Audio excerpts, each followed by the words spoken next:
It's early morning, and after little sleep, the contestants leave the barracks to travel deep into the Arctic Circle for the first test.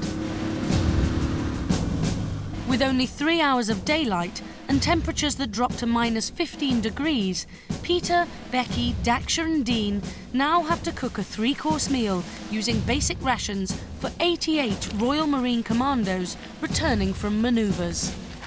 They'll be judged by top chef John Terode and veg expert Greg Wallace. They will also have an additional judge today, Chief Cook Sergeant Cowley of the Royal Marines, who has high expectations. The idea of your task today is to feed 88 Royal Marines over 15-minute intervals. They're going to be tired and they're going to want as much food in them as humanly possible. What I'm looking for is teamwork. This morning you're going to work in 2 tent groups, a team of 2. There's going to be Becky and Pete and Daksha and Dean. It's 8 a.m. and -10 degrees. Each team has 3 hours to prepare their meals from ration packs and limited fresh supplies. Quite a few onions, mushrooms, eggs. 4 packs of butter is for 80. It's a 40. They now have to invent a heavily calorific meal packed full of carbohydrates for the exhausted troops. So we make a chocolate custard, sponge pudding. Yeah, so that's the pudding sorted out.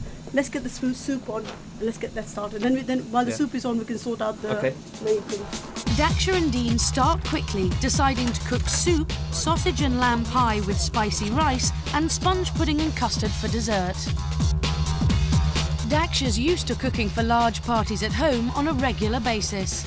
Cooking for those men, 88 people, should be okay, not a problem. It's just a matter of getting the timings right. If the timings are right, there shouldn't be a problem. I'm going to make some curried rice with mince. The rice to really get them going, get their energy back. So we've got to crack on now.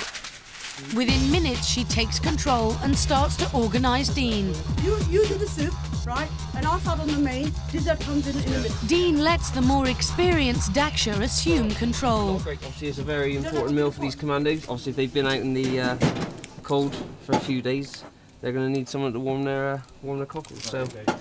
So Dean, what are you doing? We've got a queen's pudding going on here. Yeah. Going to get the sponge in, egg custard in the oven with a bain-marie. Good. And then get some sort of sauce going with maybe the boiled sweets. Something that's going to warm them through. It's good. You're using up all the fresh ingredients, getting them done, using your eggs up. That's right. Yeah. Custard. Brilliant. Knife, please. Daksha and Dean both work efficiently and quickly.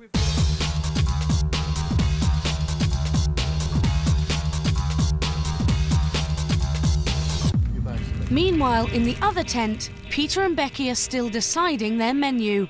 With precious minutes ticking by, they need to make decisions and start cooking. You don't reckon we could make some oatcakes, do you? We've got time. Whack them in the oven. What we could do is... Go on, you go start opening tins now. Yeah, I know. OK, right, take that. We'll put this one over here.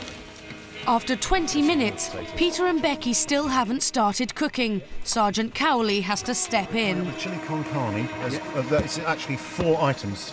Yes, I haven't got an alternative What you need to do menu. is think on your feet, start getting stuff done. You've got 2 hours. Honestly, you'll be running out of time, so crack on with that. Yeah, OK. At the moment they've got 2 hours and they haven't even started cooking yet in that tent. They're still discussing, still looking up tins and opening boxes. They need to start moving, start motivating themselves and getting on with it. With stern words from Sergeant Cowley, Peter and Becky finally decide to make chili con carne with pasta, mashed potato, spicy beans and peach crumble.